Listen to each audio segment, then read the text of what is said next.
Halo, selamat datang di Yo List Band oleh Comedy Central bersama gue Ben Danio. Hari ini gue akan ngomongin perbandingan komik lokal dan komik luar.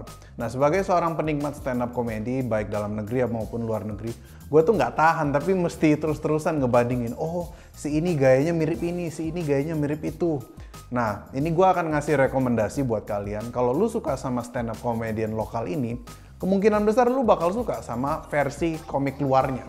Disclaimer dulu ya, kemungkinan komik yang gue sebutin di sini nggak setuju. Tapi ya, gue sih ngelihatnya mirip-mirip aja. Oke, kita mulai dari nomor 10. Ini dia, Hivzi Hoyer dan Chris Farley. Keduanya punya persamaan berbadan buntar, mereka selalu membawa keceriaan dan kebahagiaan di atas panggung. Chris Farley bisa dibilang sebagai senjata terbaiknya Saturday Night Live saat itu. Friend Chris Farley.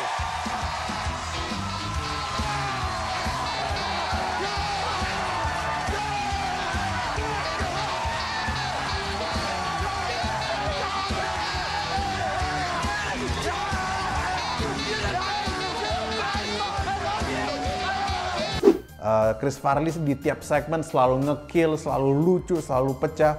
Begitu juga yang gue rasakan saat menyaksikan penampilan Hivzi Hoyer. Baik dia saat stand up, saat nge-MC atau ngisi segmen apapun, hampir selalu lucu. Selalu lucu lah. Koi milik kaya, milik kaya, koi milik kaya. Sayangnya Chris Farley udah meninggal di tahun 97 di usia yang masih muda dan karirnya sedang memuncak. Semoga tidak terjadi pada Hivzi Hoyer. Sehat terus ya, Hip. Sebelum Chris Farley meninggal, sebenarnya Chris Farley udah dipilih menjadi pengisi suara Shrek sebelum digantikan oleh Mike Myers. Berikutnya, Regan dan Lewis Black. Nah, Regan dan Lewis Black punya persamaan di atas panggung saat mereka tampil, cenderung membawakan setup yang enak buat didengar, setupnya ringan, tapi punchline-nya selalu ger. Ditambah lagi dengan bumbu marah-marah. And everybody agreed because it happened. I saw it on TV. They did tests. Shut up. It was real. Penampilan mereka itu, gue tuh nggak tahan, tapi ngeliatnya mirip banget. Apalagi saat dikasih penekanan. Regan, Lewis Black juga saat lempar panca juga, juga kayaknya gitu sih. Gue tiap kali ngeliat Regan selalu nggak tahan gitu ngeliatnya. Wah, ini gayanya Lewis Black banget. Terus kalau gue emosi gue ngapain? Merah-merah. Waduh.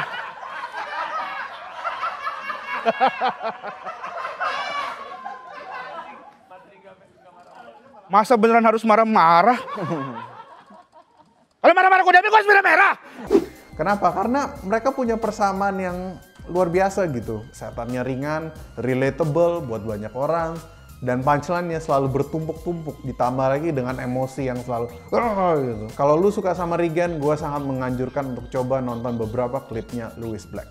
Berikutnya, Ananta Rispo dan Phil Nichols. Mereka punya kesamaan di atas panggung, yaitu sama-sama orang gila, rela melakukan apapun. Rispo tuh, gue pernah lihat Rispo di atas panggung tuh sampai mandi, muntah di atas panggung.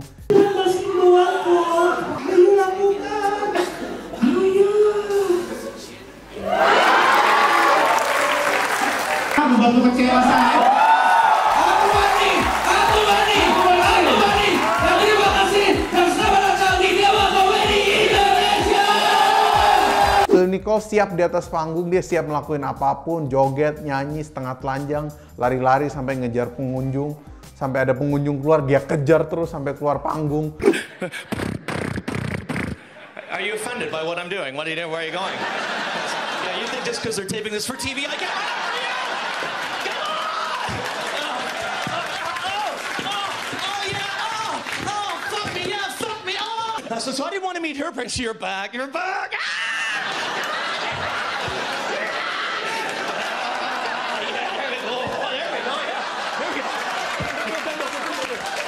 There's no business like show business, like no business I know. Everything about it is appealing. Everything it takes an extra bow. And then the front one. Apapun dia lakukan demi hiburan kita semua. Hiburannya cukup ekstrim. Kalau lu suka penampilan Ananta Rispo, saksikan beberapa klipnya Phil Nichols. Berikutnya, Ernest Prakasa dan John Mulaney. Yang menarik dari penampilan mereka berdua adalah mereka adalah storyteller. Saking bagusnya saat mereka storytelling. Gue terkadang melihat Ko Ernest dan melihat John Mulaney stand up tuh seperti nonton film aja gitu. Karena setiap kali mereka menggambarkan sebuah scene, itu selalu menambahkan detail-detail nggak penting. Selalu menambahkan, oh di situ ada handuk, ada gayung dan sebagainya. Takut aja gitu, takut senggolan ya kan. Enggak, jujur aja karena buat gue cowok sama cowok seakrab-akrabnya tos itu cukup pakai tangan gitu. Ya gak sih? Enggak perlu sampai, weh bro apa kabar bro? Enggak perlu. Kalau di John Mulaney selalu ada kasurnya begini, pintunya begini, terus ukuran kasurnya dan sebagainya. Memang tuh nggak penting, tapi enak buat didengar gitu. Jadi gue langsung kebayang situasinya seperti apa. Famous people are weird as shit. They're all weird. Your suspicions are correct. And they would all come into Saturday Night Live and they'd have to meet with me because I was a little rat writer and they'd have to talk about the sketches. They'd sit on my office couch that had like bed bugs and stuff. It was great. Like they were famous, but it was my couch. Kalau lu suka penampilan Ernest Prakasa, saksikan beberapa klip dari John Mulaney atau 3 spesialnya yang sudah tayang di Netflix. Berikutnya, Sammy Nota Slim Boy dan George Carlin. Kayaknya ini sudah bukan rahasia umum ya, siapapun yang sudah menjadi pengikutnya Om Sam pasti tahu gayanya sangat George Carlin inspired. Materinya kritis, keras, pedis, ada beberapa materi ngehe juga tapi tetap lucu buat dinikmati. Men, dan gue tuh nggak bisa ngelarang ya orang Indonesia untuk menggunakan produk-produk luar negeri. Pakailah produk-produk dalam negeri, ya perbaiki dulu mutu produknya, betul nggak? Berpartisipasilah dalam pemilu, tapi calonnya jangan yang suka ke orang dong. Tontonlah film-film Indonesia, tapi filmnya jangan pocong semua. Dari yang keramas sampai yang perawan kita tonton. Tapi pocong perawan bagus ya, dia akan lolos tes keperawanan masuk SMA. Beberapa kali Om Sam itu berani sekali mengungkapkan pandangan politik yang kritik terhadap politik dan pemerintah. George Carlin juga berkali-kali sepanjang spesialnya. Religion has actually convinced people that there's an invisible man living in the sky who watches everything you do every minute of every day. And the invisible man has a special list of 10 things he does not want you to do. And if you do any of these 10 things, he has a special place full of fire and smoke and burning and torture and anguish where he will send you to live and suffer and burn and choke and scream and cry forever and ever till the end of time. But he loves you.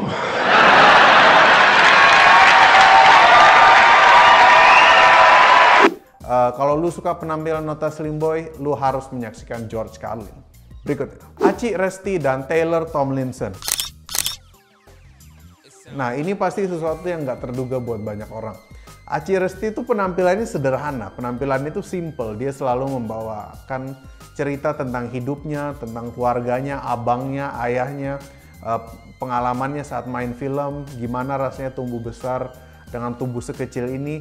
Gue pernah jadi SPG Bodres, jadi ceritanya gini, dulu gue sebelum ikut stand up, gue tuh nyari-nyari kerja susah gitu karena gue belum punya KTP. Akhirnya ada tetangga gue yang nawarin ke gue buat jadi SPG.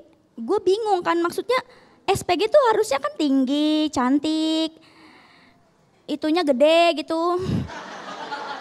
Kebanyakan ya kan. Begitu juga yang dilakukan oleh Taylor Tomlinson. Dia menceritakan tentang kehidupan, tentang relationship.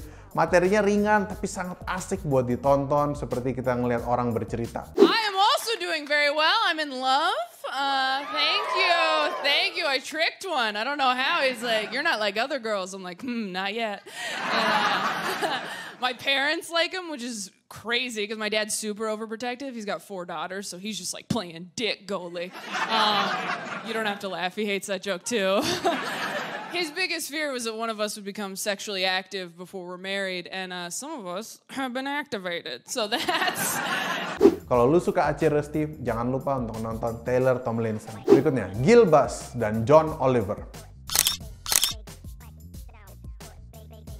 Kenapa gue bilang Gilbas mirip John Oliver? Selain kacamatanya yang mirip, mereka juga memiliki persamaan dalam delivery dan materi. Nah, Gilbas tuh punya kritik sosial yang sangat keras, yang observasionalnya sangat asik gitu buat kita ikuti. Dia selalu bisa mengkritik seputar MRT, toilet, sebuah premis bisa dia peras habis-habisan, kita dengar dari ujung ke ujung. Wah, detail banget, 1 menit, 30 menit dia bisa ngomong topik yang sama. Pandemi itu agak gimana gitu ya. Ini kan kita sekolah ini belum masuk juga sampai sekarang, udah setahun lebih. Tapi mall, kafe, restoran buka kayak biasa. Ini udah bulan puasa kedua selama pandemi. Mudik lagi-lagi dilarang. Tapi orang liburan ke Bali kemarin-kemarin boleh. Tapi mudik tidak boleh. Ketemu saudara nggak boleh. Nongkrong ke pantai liburan boleh. Ketemu saudara tidak boleh. Emang bingungin ya. Bikin pernikahan kecil di gang gitu nggak boleh. Bikin pernikahan besar nggak boleh juga tentu. Karena pasti bahaya gitu. Gak mungkin boleh. Begitu juga dengan John Oliver. Kalau lu nonton Last Week Tonight dengan John Oliver, memang betul dia menggunakan tim penulis. Tapi kita bisa lihat betapa genuine kemampuan John dalam membawakan materi, membawakan delivery yang selalu baru. Satu topik yang dia peras habis-habisan selama belasan menit, bahkan puluhan menit.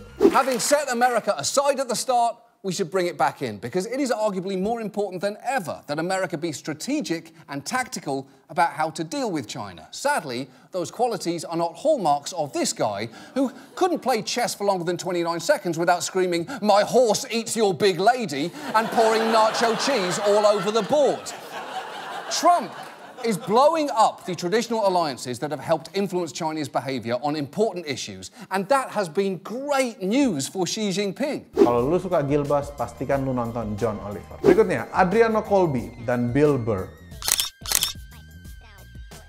Keduanya punya persamaan di atas panggung, yaitu sama-sama tukang ngomel. Saat lu nonton Adri dan Bill Burr stand up, itu kayak ngeliat orang lagi ngedumel aja gitu. Kayak lagi ngomel-ngomel aja, apaan sih ini, kenapa sih mesti begini, gini. Kawin tuh ternyata kayak kecanduan rokok. Kayak kecanduan rokok, banyak banget orang yang gak suka awalnya. Karena cuma lihat temen tapi kepengen gitu kan. Oh ini ngerokok keren ya, gue ikutan gitu kan. Tapi pas lu udah kecantol, lu tuh gak tahu setiap hembusan lu tuh umur lu hilang, impian lu hilang, cita-cita lu, orientasi lu, pilihan lu hilang, lenyap. Sampai lu sadar berusaha berhenti ngerokok, bisa gue berhenti ngerokok terus kayak, anjing gue habis makan bingung mau ngapain, nongkrong sama temen gue bingung, gue lagi boker kok bacain botol sampo, gue mempertanyakan hidup gue, aduh ternyata gue butuh istri gue. You know, I planned out my life a little more, right? That's why I never got married. Never thought about getting married. It just looked horrific. It looked really difficult. It looked like a lot of them failed. Then if you had a kid, you have that whole weird situation, right? You got this thing that half looks like you, half looks like somebody you used to love and now want to slap the shit out of, right? Kid's coming up to the walk, you're like, son, just look to the right a little. Let me just kind of cheat, but Dad, I want to look at you. Mereka bahkan persamaan yang paling khas adalah Adri punya podcast namanya Podcast Awal Minggu. Bill Burr punya podcast The Monday Morning Podcast. Gaya mereka sangat sama, sangat relevan. Kalau lu suka Adriano Colby, gue pastikan lu suka sama Bill Burr. Indra Frimawan dan Jimmy Carr. Nah, Indra Frimawan sendiri sebenarnya materinya nggak sekasar Jimmy Carr, tapi one-liner, pola dualisme maknanya, itu sangat asik ditonton. Gue bisa menyaksikan Indra Frimawan membawakan one-liner berkali-kali selama 10 menit. Gue bisa melakukan hal yang sama dengan Jimmy Carr. One-linernya sangat brilian, out of the box, bener-bener nggak kepikiran. Anaknya nggak mau dipanggilin polisi kan. Makan. Nggak mau panggilin polisi nih gitu. Di dekat rumah gue gitu juga tuh. Makan nggak? Nggak mau mah. Kalau nggak makan mama panggilin polisi nih. Nggak lama polisi beneran datang. Anaknya ditangkep. Wetting your bed is embarrassing as a child, but as an adult, wetting a child's bed is mortifying. It's almost impossible to explain that shit away. I met an incredible girl on the internet. Smart, sexy, uninhibited. Of course, it turned out to be a 12-year-old paraplegic boy. I'll be honest, the sex was disappointing. Kalau lu suka Indra Frimawan, gue berani jamin lu pasti suka Jimmy Carr. Terakhir, Bintang Emon dan Dave Chappelle. Nah, apakah gue terlalu awal untuk menyamakan Bintang Emon dan Dave Chappelle? Menurut gue enggak. Karena mereka berdua punya kesamaan, yaitu selain komedi power yang sekuat, Bintang Emon tuh sangat relatable buat banyak orang. Begitu juga dengan Dave Chappelle. Itu yang membuat Dave Chappelle dan Bintang Emon banyak disukai. Karena relatable dan sangat-sangat lucu, berani mengkritik, berani bersuara, tidak terganggu oleh suara-suara sana-sini. Mereka berdua punya idealisme yang kuat. Tang, lu nggak malu apa Tang lebih pendek dari ade lu? Renang dong biar tinggi. Ya Allah bacot banget kata gue. Renang biar tinggi apaan? Ubur-ubur renang tiap hari. Mana? Tinggi kagak lembek. Iya kan gimana bacot banget orang-orang. Yeah, we walking down the street and you'll see like a group of black dudes walking. Not just any old black dudes, we talking, you know, thugs. Talking, you know, there'll be some thugs. And in a group, they got like 1 or 2, sometimes as many as 3 white guys will be with them. You ever seen this shit? Let me tell you something about those white guys. Those white guys are the most dangerous motherfuckers in them groups. Jadi gimana? Barusan adalah 10 list perbandingan komik lokal dan komik luar. Lu setuju gak dengan list yang gue buat? Kalau lu setuju boleh klik like. Kalau lu nggak setuju silahkan komen di bawah ini. Menurut lu komik ini lebih mirip siapa? Nanti kita debatin lagi, pasti gue baca. Tapi gue udah bener sih, lu jangan macam-macam. Terima kasih udah menyaksikan. Sampai jumpa.